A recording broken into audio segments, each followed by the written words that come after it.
G'day guys, today we're diving into the mysterious world of Lamang, a tiny little speck in Southeast Asia that's seen more drama than a soap opera.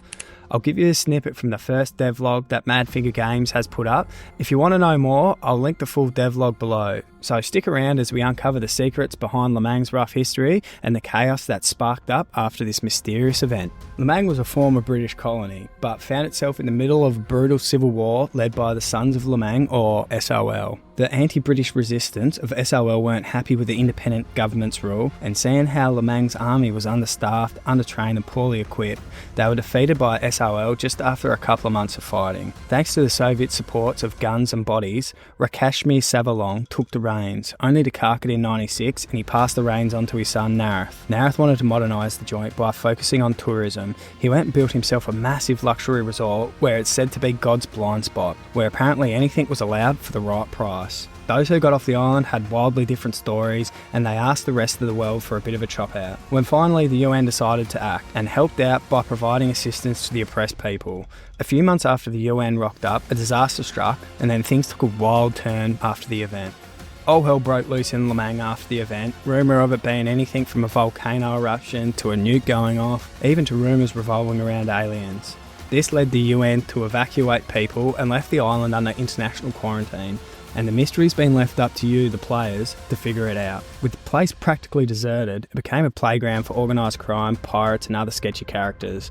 These characters stayed on the island and started going toe-to-toe with the remaining Lamang armed forces, which were ordered to stay and guard high-value targets. After this, some powerful people saw an opportunity and took the bull by the horns by hiring some PMCs to go in and check out Ground Zero where the event had happened. After the first one, a couple of more powerful people jumped in and got more PMCs in to try and grab some territory for themselves. Pretty much the PMC started battling it out while trying to get closer to Ground Zero while doing some shady tasks for their clients. In swooped the private military companies, or PMCs. These three are called Lamang Recovery Initiative, Mithras Security Systems and Crimson Shield International, all of them hungry to explore Ground Zero and do these dodgy tasks for their clients. So we got a bit of info on a couple of the traders. I'm not going to go into depth of what the devlog says, but like I mentioned before, if you want to have a read through, I'll link it below. But essentially, out of the 6 traders we can see in the footage, we got info on 3 so far. So the first one's Gunny, a retired US Marine. The second one is Artisan, a mechanic with a grudge. And the third one is Banshee, a deal-making maestro. Each with their own secrets, each with their own motives, and their own bit of flair.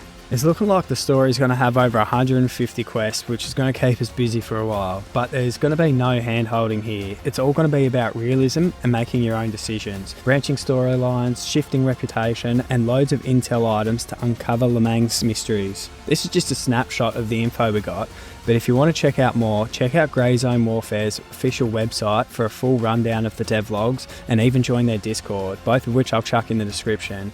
If you're interested in more GZW news, make sure to hit that sub button, and as more info comes out, I'll be covering it until the game's out, which when it does, I'll be dropping everything from playthroughs, tips and tricks, even to live streams. If you want a bit more of a breakdown of what the game is and what it's about, I'll throw up a video that I've made, but otherwise, thank you for watching, I'll catch you on the next one. Cheers.